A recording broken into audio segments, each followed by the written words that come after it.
안녕하세요. 채태웅TV 채태웅입니다. 원격 의료 테마주로 알려진 유비케어의 최대 주주가 지난 5월 녹십자 헬스케어로 변경되었습니다. 기존 유니머스 홀딩스 카카오 인베스트먼트의 지분 약 52%를 녹십자 헬스케어가 인수했습니다. 1주당 가격은 7,600원으로 총 금액은 약 2,000억 규모입니다. 여기서 제가 말씀드리고 싶은 중요한 포인트가 하나 있는데 바로 유니머스 홀딩스입니다. 유니머스 홀딩스는 사실 스택 인베스트먼트라는 투자 전문 기업이 특수 목적으로 세운 법인이다 라는 점을 생각해 주시면 감사드리겠습니다.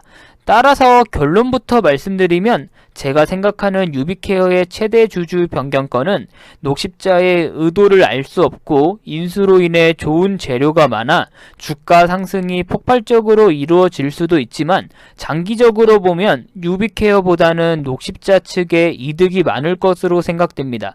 물론 저는 유비케어라는 기업 자체를 좋아합니다. 왜냐하면 워렌 버핏이 중요하게 생각하는 독과점 기업에 가까운 기업이니까요. 그리고 아직도 성장성이 많은 기업임은 부정할 수 없습니다. 제가 말씀드린 결론은 유비케어 측에도 대기업의 자회사가 최대 주주로 변경되면서 수혜가 기대되지만 장기적인 측면에서 본다면 그리고 최대 주주가 누구이냐 인가의 관점에서 보면 녹십자 측의 수혜가 더욱 기대된다 라는 의미입니다. 이유에 대해서는 차근차근 말씀드리고 먼저 유비케어라는 종목에 대해서 알아보겠습니다. 유비케어는 연결대상 종속기업으로 브레인 헬스케어, K컨셉, CRS 큐브셀즈를 있고 관계 기업으로는 유판몰, 비브러스를 두고 있습니다. 연도별 매출액 확인해보면 2016년부터 고속 성장이 시작돼 2016년 682억에서 2019년 기준 1100억까지 고속 성장을 했음을 알 수 있습니다. 그리고 2016년부터 스틱 인베스트먼트의 엑시트가 계획되어 있음을 알 수 있죠. 그리고 제가 생각하는 중요한 지표, 기업이 건강하냐를 볼 수 있는 가장 정확한 지표인 유동자산과 유동부채를 확인해 보겠습니다. 2019년 기준 유동자산 970억입니다. 재고자산은 36억으로 재고자산이 거의 없는 BM을 가지고 있어서 매력적인 기업임을 알 수 있고요. 유동부채 또한 290억으로 상당히 건전한 기업입니다. 사업 영역을 확인하면 EMR 솔루션이 매출의 46%, 유통이 41%로 가장 큰 비중을 차지하고 있습니다. 잘들 알고 계시겠지만 유비케어의 가장 큰 매출 비중을 차지하고 있는 EMR에 대해서 알아보면 EMR은 전자 의무 기록을 의미합니다. 쉽게 설명하면 환자의 모든 진료는 기록을 남겨야 하는데 과거 병원에 가시면 종이진료 기록부 있죠. 그것을 전산화해서 메인 컴퓨터에 모든 기록을 남기는데 해당 프로그램을 의미합니다. 유비케어의 EMR은 의사랑이라는 명칭을 가지고 있습니다. EMR 프로그램은 비트컴퓨터, 이오넴 등이 있지만 유비케어의 의사랑이 전체 시장의 50% 이상을 차지하고 있어 안정적인 매출 확보가 가능합니다. 의사랑은 최초 가입비와 월회비 이해선 기준 약 10만원 이상을 받고 있습니다. 그리고 병원에서는 보통 이해선 이상을 사용하고 있고요. 의사랑은 대한민국의 여러 의사분들께서 레지던트, 펠로우 그리고 페이닥터를 하실 때부터 많이들 사용하셨기 때문에 개원을 하시고 나서도 손에 익은 그리고 인터페이스가 익숙한 의사랑을 사용한다고 합니다.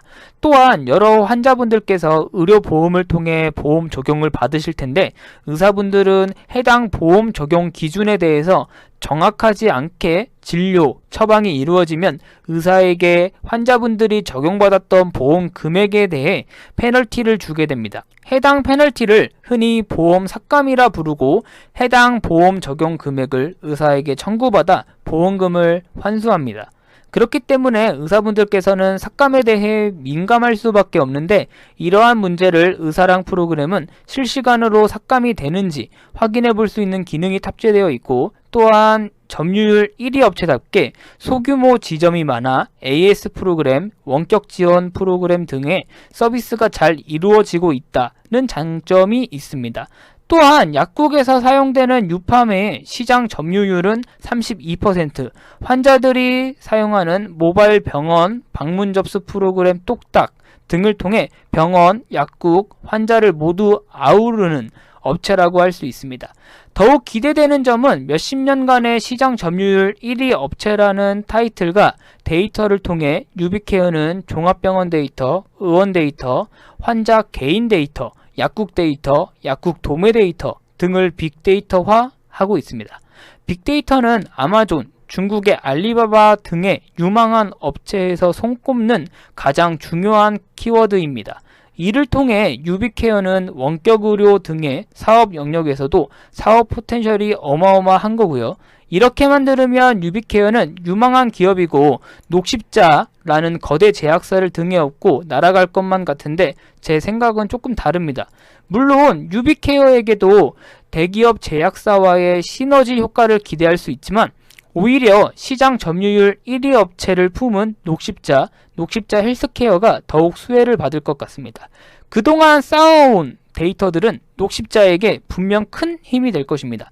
물론 해당 데이터의 파워를 사업화하는 건 녹십자 헬스케어의 역량일 거고요. 그리고 기존 최대 주주들이 스틱 인베스트먼트, 카카오 인베스트먼트라는 투자 회사라는 점도 고려해야 합니다. 이런 투자 회사들의 목적은 엑시트입니다. 투자 회수라는 거죠. 그러니까 최대 금액으로 매각하기 위해서 보통 엑시트 몇 년 전부터 매출과 영업이익을 극대화하기 위해 지어 짜냅니다.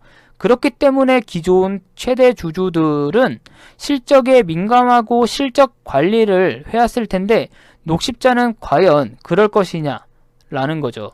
한 가지 기대해 볼 만한 점은 변경된 최대 주주 녹십자 헬스케어의 최대 주주는 녹십자 홀딩스로 94% 지분율을 가지고 있습니다. 그러니까 녹십자 헬스케어의 우회 상장의 가능성에 대한 논란도 있긴 한데 이건 조금 더 지켜봐야 될 것 같고요. 참 매력적인 기업인 유비케어가 녹십자의 품으로 안겼고 5월 8일 오늘 상한가를 갔습니다. 유비케어는 단기적으로 주가 상승을 기대해 볼 만하고 여러 재료들이 많은 좋은 기업입니다. 그리고 SK텔레콤으로 인수된 아이리버, 드리머스 컴퍼니처럼 대기업의 자금을 통한 신사업 영역 및 주가 상승도 기대해 볼 만합니다. 다만 장기적으로 봤을 때 최종적인 이득은 녹십자가 더 볼 것이다 가 제 짧은 생각입니다. 이상으로 부족한 영상 시청해 주셔서 고생 많으셨고 감사드립니다. 구독과 좋아요 한 번씩만 부탁드리겠습니다. 감사합니다. 최태웅이었습니다.